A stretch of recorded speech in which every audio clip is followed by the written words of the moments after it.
अस्सलाम वालेकुम स्टूडेंट्स, क्या हाल है आपके? ठीक हैं, खैरियत से हैं? उम्मीद करता हूँ सब ठीक होंगे और खैरियत से होंगे। एनीवेज, काफ़ी कुछ दिन बाद हमारी क्लास हो रही है भी बिकॉज कुछ ईद की छुट्टियाँ आ गई थी और फिर लास्ट वीक में भी लेक्चर अपलोड नहीं हो सका क्योंकि मैं लाहौर आया, कुछ इंटरनेट का प्रॉब्लम था मेरे, इस वजह से लेक्चर अपलोड नहीं हो सका। हम्म। अच्छा जी,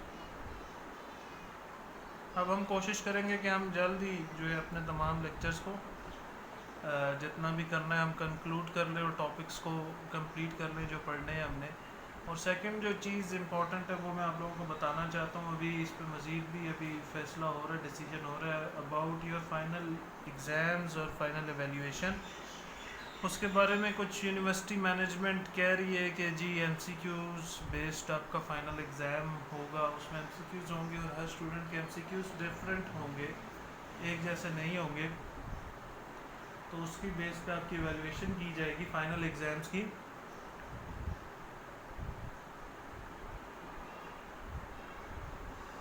तो बताने का इम्पोर्टेंट जो मकसद है वो ये है जनाब कि एमसीक्यूज़ एक ऐसी चीज़ है जिसमें कॉन्सेप्ट का होना बड़ा ज़रूरी है। बग़ैर कॉन्सेप्ट के जो है इंसान बड़ी मार खा सकता है उसमें। तो कॉन्सेप्ट्स आप अपने रेडी रखिए और स्ट्रॉन्ग रखिए ताकि आपको कोई प्रॉब्लम इसमें ना हो। बाकी जो भी डिसीजन होता है वो आप लोगों को कम्युनिकेट कर दिया जाएगा, बता दिया जाएगा। इसके अलावा जो है हम आगे अपना मज़ीद लेक्चर शुरू करते हैं और जो भी आगे इन्फॉर्मेशन या डिटेल्स होंगी वो आप लोगों के साथ वक्तन फ़वक्तन शेयर कर दी जाएंगी, मैनेजमेंट की तरफ से भी और मेरी तरफ से भी। अच्छा जी, हम अपने डॉट नेट को पढ़ रहे थे, इसमें एरेज़ को हमने देख लिया था, एरे इनिशियलाइजेशन, डायनामिक एरे, सारी चीज़ें हमने उसके सिंटैक्स को भी डिस्कस कर लिया था।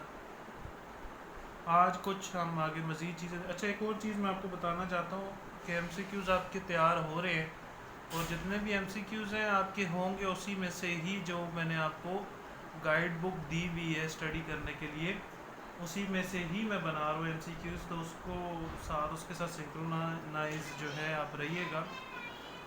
मैं कोशिश करूँगा कि तमाम उसी में से ही हों ताकि आप लोगों को कोई ज़्यादा प्रॉब्लम ना हो।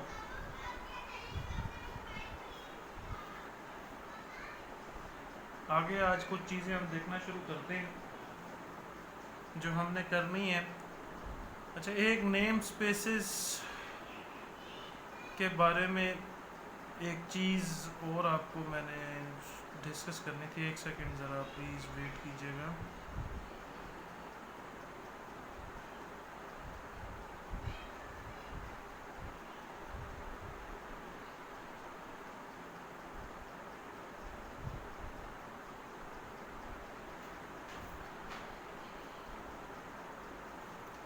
अच्छा जी, नेम स्पेसेस हम लोगों ने पहले भी डिस्कस कर लिया हुआ कि नेम स्पेसेस क्या होती हैं। बाज़ औक़ात नेम स्पेसेस में क्लैशेस को, जो कि सिमिलर नेम स्पेसेस की वजह से क्लैशेस आते हैं, उनको निगेट करने के लिए इसमें जो एक चीज़ आपको इम्पोर्टेंट और बतानी थी, हम क्लास डिक्लेरेशन करते हैं क्लासेस के अंदर। क्लास डिक्लेरेशन में हम अपने नेम्स को, नेम स्पेसेस को अलग से भी हम डिफ़ाइन कर सकते हैं और यूज़ करके अपने जो ऑब्जेक्टिव है उसको अचीव कर सकते हैं।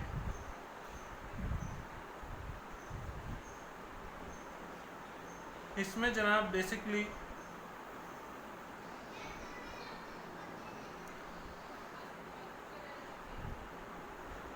जो है चीज़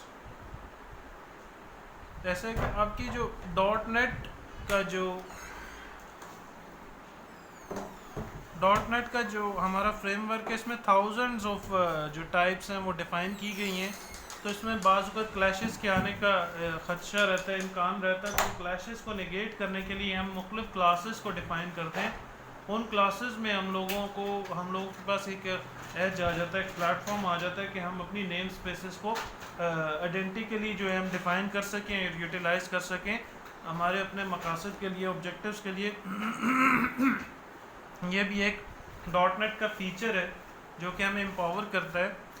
इसमें हम बेसिक जो हमारा ऑपरेशन है क्लासेस को बनाने के लिए हम एक पब्लिक क्लास जो भी हम एक डिफ़ाइन करते हैं, पब्लिक क्लास सम क्लास, हमने एक पब्लिक क्लास बनाई, उसका नाम रखा सम क्लास। उसमें हम कोई भी नेम स्पेस डिफ़ाइन करके उसको एंड कर देते हैं, एंड क्लास। ये इसका सिंटैक्स होगा जनाब। इस तरीके से हम डिफ़ाइन कर सकते हैं इसको। कोई भी नेम स्पेस अगर हमारा मकसद है उसको हम लेकर चल सकते हैं। अच्छा, आगे मैं थोड़ी सी बात करूँगा वेरिएबल्स की। वेरिएबल्स ऐसे ही हैं जैसे आपको पता होना चाहिए, पहले भी आपने कोडिंग और कुछ इस तरीके की चीज़ें की होंगी। वेरिएबल्स किस मकसद के लिए यूज़ होते हैं कि एक हम स्पेस को मुख्तलिफ वैल्यूज़ के लिए यूटिलाइज़ करते हैं मेमोरी में, ताकि वो हमारी मैनिपुलेशंस और ऑपरेशंस में मल्टीपल टाइम्स यूज़ हो सके और हम अपने ऑपरेशंस को परफॉर्म कर सकें। Same as it is dot net में भी हम वेरिएबल्स यूज़ करते हैं अपने इन्हीं मकासद को अचीव करने के लिए।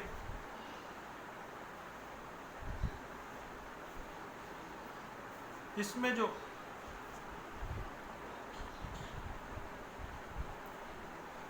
वेरिएबल्स का जो बेसिक सिंटैक्स है वो मैं आज थोड़ा सा डिस्कस करूँगा।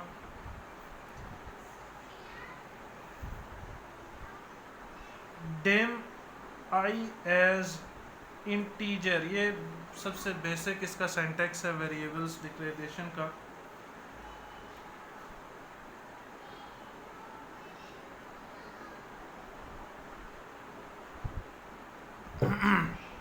इससे हमें क्या ज़ाहिर हो रहा है कि जो हमारा वेरिएबल आई है ये इंटीजर टाइप है। इसकी जो वेरिएबल की टाइप है वो इंटीजर टाइप है और हमने एक आई वेरिएबल डिक्लेयर किया। अब इस आई वेरिएबल में जितनी भी वैल्यू स्टोर हो सकेंगी या रिट्रीव हम करवा सकते हैं वो इंटीजर टाइप वैल्यूज़ होंगी।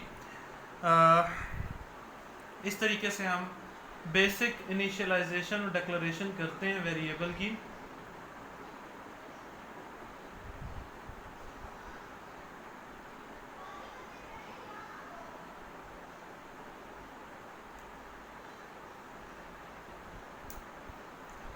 आगे जो है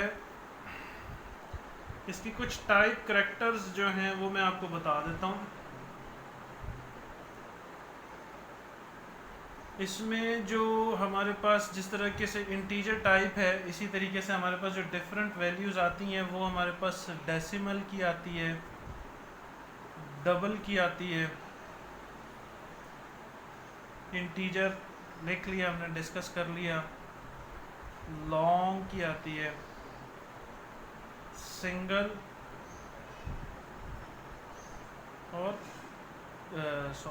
स्ट्रिंग की आती है। इसकी जो टाइप करैक्टर है बेसिकली वो हमारे पास टाइप करैक्टर मैं आपको भी बता देता हूँ। जिस तरीके से हमने ये एक इंटीजर टाइप हमने डिक्लेयर की ऊपर वेरिएबल्स में, इसका एक और सिंटैक्स भी हम यूज़ कर सकते हैं। इसको हम ऐसे भी लिख सकते हैं, डेम आई और इसके साथ ये साइन। ये जो साइन है अगर हम इसको क्विक इनिशियलाइजेशन कर रहे हो, डिक्लेरेशन कर रहे हो, तो ये साइन हमें ऑटोमेटिकली इसमें डिफाइंड है कि ये बता देता है कि ये इंटीजर टाइप है। अगर इसकी मैं लिखूँ टाइप, तो इंटीजर के आगे ये परसेंटेज का साइन होगा। इसी तरीके से तमाम जितने भी इसकी वेरिएशंस हैं वेरिएबल्स की, उसकी मुख्तलिफ और साइंस हैं। उस साइन के थ्रू हम क्विक जो है शॉर्ट सेंटेक्स में भी उसको डिफ़ाइन कर सकते हैं। इसी तरीके से जिस तरीके से डेसिमल क्या है, इसकी जो टाइप है वो इस तरीके से है, और डबल की होती है जनाब इस तरीके से, लॉन्ग की इस तरीके से, और सिंगल की एक्सक्लेमेशन साइन होता है और इसका स्ट्रिंग का डॉलर साइन होता है। ठीक हो गया जी। इसकी कुछ एग्जांपल्स मैं आपके सामने लिख दूंगा साथ ही, ताकि आपको पता चल जाए, आइडिया हो जाए थोड़ा सा। इसकी एग्जांपल इस तरीके से हम डिफ़ाइन करते हैं डेसिमल को, डेम डेक वैल्यू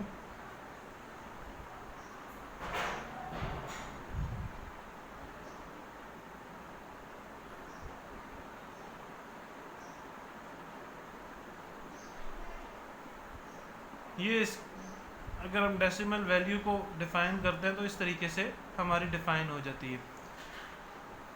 बाकी भी इसी तरीके से हैं, हम कोई भी वेरिएबल की टाइप यूज़ करना चाहते हैं तो हम उसको या तो इसकी टाइप से डिफ़ाइन कर लेंगे या उसके नाम से हम डिफ़ाइन कर सकते हैं। वेरिएबल की मुख्तलिफ टाइप्स हैं, उनको हम डिफ़ाइन कर सकते हैं। कुछ मैं आपको यहाँ पर और लिख भी देता हूँ इनकी चीज़ें।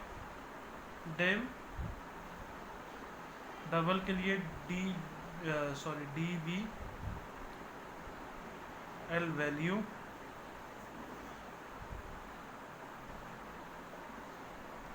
000132 डिम आई काउंट इंटीजर के लिए परसेंटेज इक्वल्स टू 100, कोई भी इंटीजर वैल्यू होगी। और लॉन्ग के लिए डिम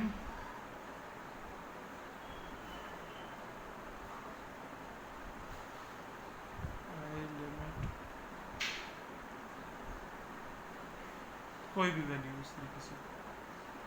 सिंगल के लिए डिम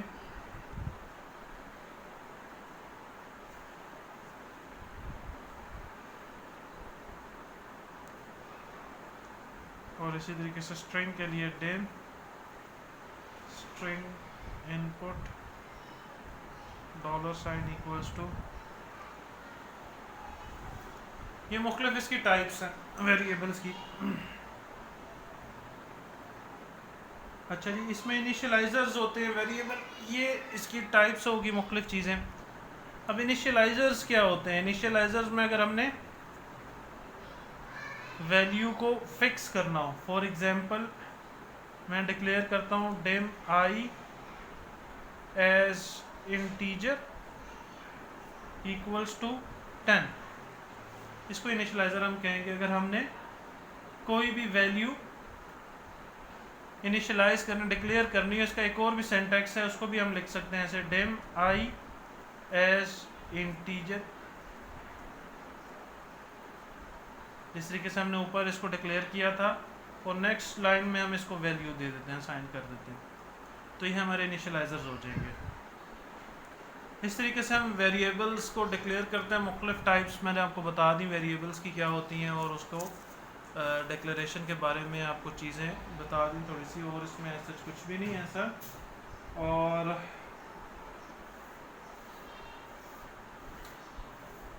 आगे इसमें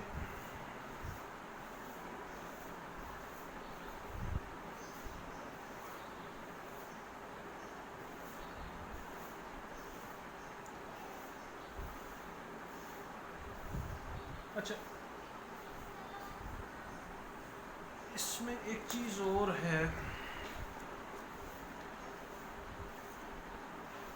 एक चीज़ और मैंने आप लोगों से डिस्कस करनी थी। इसमें वो चीज़ ये रहेगी कि वो ये है कि जब भी आप जनाब वेरिएबल डिक्लेरेशन करेंगे तो उसमें आपने एक चीज़ का ख्याल करना है कि जो मुख्तलिफ टाइप्स आप डिक्लेयर करेंगे, ज़रूरी नहीं है कि आप इसी तरीके से इसको डिफ़ाइन करें। ये इसकी एक फॉर्म्स हैं, हम इसको जिस तरीके से ऊपर डिक्लेयर किया था हमने, इस तरीके से मुख्तलिफ टाइप्स जो हैं वेरिएबल्स के, उनको डिक्लेयर कर सकते हैं।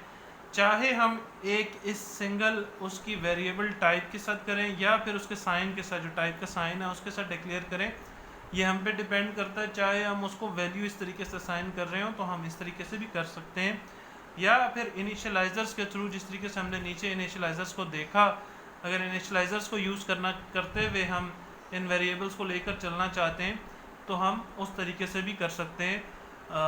इसमें आपके पास एक लिबर्टी है कि आप जो भी ऑप्शन करना चाहते हैं उसके मुताबिक आप काम कर सकते हैं। अच्छा, अब हर किसी के जो मेन इम्पॉर्टेंट बात है बताने की वो ये है कि जनाबे वाला हर किसी के अपने एडवांटेजेस हैं और हर किसी के अपने डिसएडवांटेजेस। ओके, अगर हम ओपन एंडेड डिक्लेरेशन करते हैं, जैसे कि हमने ये की, ये हमारे पास ओपन एंडेड डिक्लेरेशन है। ओपन एंडेड डिक्लेरेशन का मतलब क्या है कि हमें पता तो चल गया ये वेरिएबल हमने डिक्लेयर किया वो इंटीजर टाइप है, लेकिन इस वेरिएबल में कितनी वैल्यूज़ होंगी, कितनी वैल्यूज़ हम कितनी दफ़ा इसको रिट्रीव करवाते हैं हमें ये नहीं पता। इसको ओपन एंडेड कहेंगे कि इसमें हम मल्टीपल टाइम्स आइट्रेशंस करवा सकते हैं, प्रोसेसिंग करवा सकते हैं। इसकी जो वो है ओपन एंडेड है ये। अब इसको कहाँ पे यूज़ किया जाता है, किया तो हर जगह पे यूज़ किया जा सकता है, लेकिन वाइज जो अप्रोच होती है, कहने का मकसद ये है कि मैं आपको ये बताना चाह रहा हूँ कि अगर हमने एक सिंगल वैल्यू ही जस्ट एक वेरिएबल में शो करवानी है तो वो हम इनिशियलाइजर्स के थ्रू इसको ऐसे डिक्लेयर करवा देंगे, उसको ओपन एंडेड नहीं रखेंगे। इसका फ़ायदा क्या होगा, इसका फ़ायदा ये है कि हमारी जो कोड में कॉम्प्लेक्सिटी है वो रिड्यूस होगी, और उसके अलावा जब उसको हम दोबारा रिवर्स इंजीनियरिंग कर रहे हैं या कोड को कोई थर्ड पर्सन समझना चाह रहा है तो वो बिल्कुल क्रिस्टल क्लियर होगा, उसको कोई कन्फ्यूजन नहीं होगी, वो उसको अंडरस्टैंड करके अच्छे तरीके से उसकी डीबगिंग कर सकता है, उसके अंदर कोई भी मॉडिफिकेशंस करना चाहे तो वो कर सकता है। अब अगर हम ओपन एंडेड डिक्लेरेशन रखते हैं तो हमें ये मीनिंग हमेशा यही मिलेगा, हो सकता है कि इसमें मल्टीपल वैल्यूज़ ने आके स्टोर होना है, उन्होंने रिट्रीव होना है और वो उन्होंने काम करना है, उसके फंक्शंस होंगे, तो हमें एक ये इससे मीनिंग मिलता है। और हम इसी की अंडरस्टैंडिंग के साथ चलेंगे तो हमारी जो अप्रोच होगी कोड को लेकर चलने की वो इस तरीके से चलेगी। अगर हमने मल्टीपल वैल्यूज़ रीसेंट कोड में ही जो इसके आगे नेक्स्ट लाइन्स आएंगी तो हम इसको इसी तरीके से लेकर चलेंगे, लेकिन अगर हमने एक सिंगल वैल्यू को रिट्रीव करवाना है तो हमारी डिक्लेरेशन क्लोज्ड एंडेड होगी, उसको हम बता देंगे। अच्छा जी, अब जिस तरीके से ये वैल्यूज़ हैं, ये टाइप्स हैं, साइंस हैं, इनके थ्रू भी हम डिक्लेरेशन करने के कुछ एडवांटेजेस और डिसएडवांटेजेस हैं। अगर हम इसको टाइप्स के थ्रू आइडेंटिफाई करवाते हैं, डिक्लेयर करवाते हैं, तो हमारे पास जो उसकी टोटल जो स्पेस है उसको हम रिड्यूस करवा सकते हैं, उसकी कॉम्प्लेक्सिटी को, उसके जो मैथ्स को है हम रिड्यूस कर सकते हैं। इसके थ्रू हम अपने काम को अचीव कर सकते हैं, अगर करना चाहें तो हम कर सकते हैं। लेकिन इसके डिसएडवांटेज यहाँ पर यह भी आता है कि जब कोई थर्ड पर्सन आता है जो कि जिसको सिंपल जो उसकी टाइप उसके नाम के साथ समझ आती है, उसके लिए प्रॉब्लमेटिक हो सकता है कि वो इसके अंदर कन्फ्यूजन का शिकार हो और उसको कुछ प्रॉब्लम्स फेस करना पड़े। तो ये डिपेंड करता है आपकी ऑडियंस के ऊपर, आपके एनवायरनमेंट के ऊपर कि वो क्या है, कैसे है, उसको कैसे लेकर चलना है। तो आप उस तरीके से इसको, आपके पास फ्रीडम होता है कि आप उस हिसाब से यूज़ करके अपनी इन चीज़ों को फंक्शनल बना सकते हैं। ठीक हो गया जी, आई थिंक आज के लिए इतना बहुत है वेरिएबल्स तक। इसके बाद आगे हम इंशाल्लाह कुछ फॉर लूप्स और इफ़ लूप्स, उन लूप्स को देखने की कोशिश करेंगे कि उनकी डिक्लेरेशन कैसे होती है और वो कैसे चलते हैं। और फिर इंशाल्लाह नेक्स्ट क्लास तक ख्याल रखिएगा, इंशाल्लाह फिर नेक्स्ट क्लास में मिलेंगे। Thank you very much. किसी को कोई भी कन्फ्यूजन हो तो, कोई भी क्यूरी हो तो वो मुझे कांटेक्ट कर सकता है, तो हम उसको डिस्कस करके क्लियर कर सकते हैं। ठीक है जी, ओके देन, टेक केयर, अल्लाह हाफिज़।